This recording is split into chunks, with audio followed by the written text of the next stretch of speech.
So, what is the story with the Starfires? Well, it's a shape I've liked for a very long time.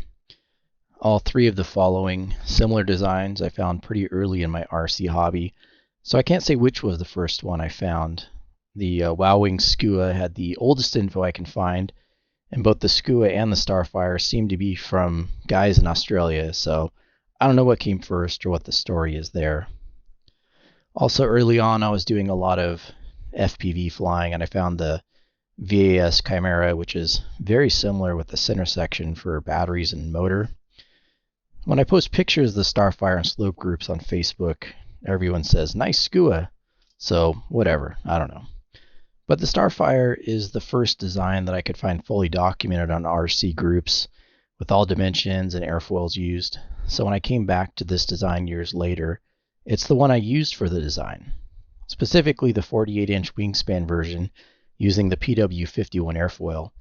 I ended up making 3 of them and flying them at our yearly sunset event, and they flew amazing. We enjoyed flying these a lot, so my friend suggested making a smaller version to see how it flew, so I went 50% down to about 24 inches, and I'm calling it right now the Star Squeak.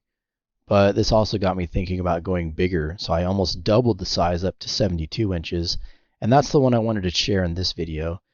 No name for it yet, I just call it the Veneered Starfire or the 72 Starfire.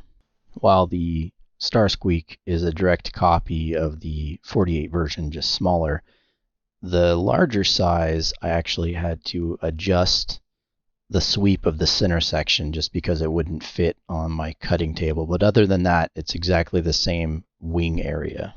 I've been looking for Veneer for many years, and I've tried many of the different classic ways of finishing foam wings, but never found any Veneer that I liked or was cheap enough until finally a friend shared a link and I ordered some poplar.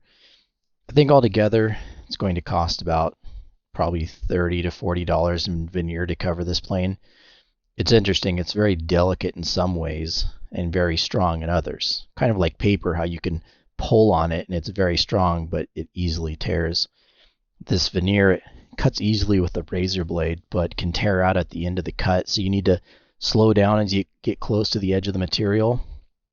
Now, I'm using Gorilla Glue, but other wood glues and epoxy would work as well, even spray adhesive if your foam can take it. The Veneer I'm using is about 0.5 millimeter thick. I am using vacuum bagging to hold the material as it glues, and in the middle of this project I switched from using vacuum bag tubes to using stretch-along sheets that you fold over and seam with butyl tape. Both work and have their places, but the stretch-along does stretch significantly into and around your parts compared to the normal tubes I've been using. After applying the Gorilla Glue to both insides of the Veneer, I mist it with water and then left them in a vacuum for about 2 hours. You might be able to do less, but I wanted to be sure. Now, the inches of mercury that you go down to is going to depend greatly on the foam you're using, but in my case I'm using very dense surfboard foam, so I'm dropping it to about 19 inches. And as I said, before the Veneer, it was glued, it was brittle, broke easily, but it becomes super rigid and strong after the glue up. And those two opposing surfaces on the top and the bottom make a very strong structure.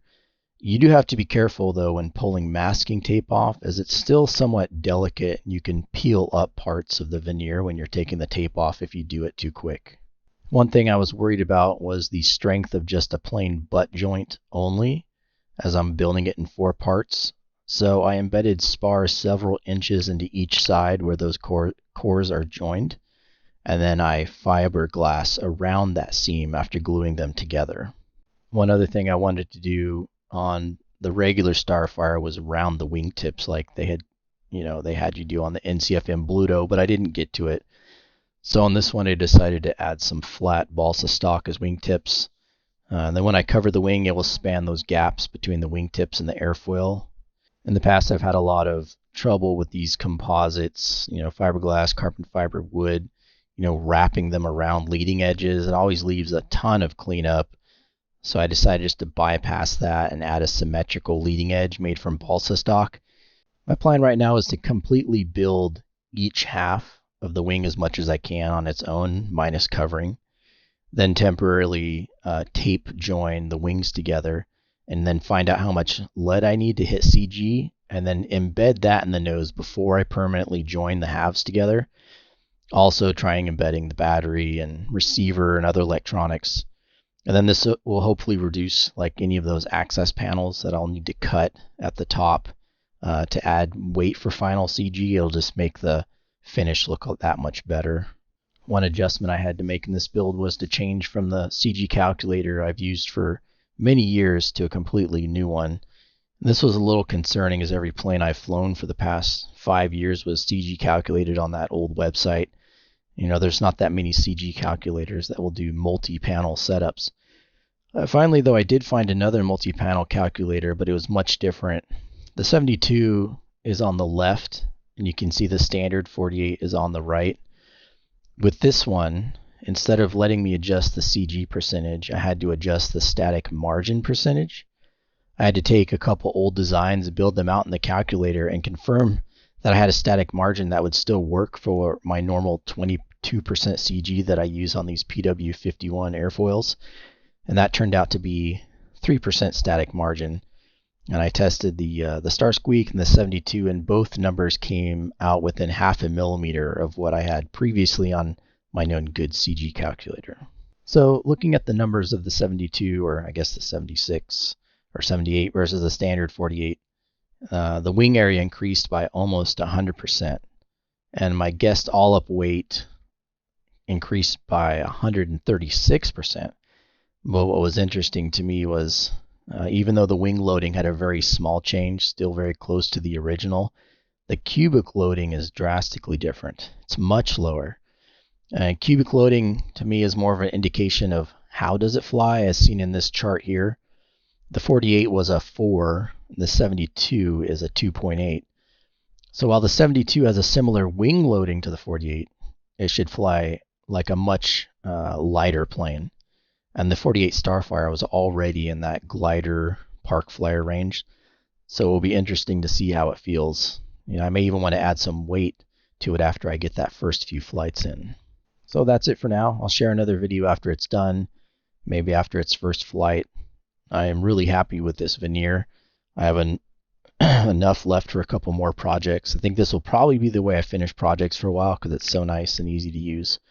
The only question mark is what happens on our slope landings, you know, landings in bushes, belly landing repeatedly. You know, how will it hold up versus the ease of repairing foam planes covered in laminate that I can just fix with tape? I guess I'll find out soon.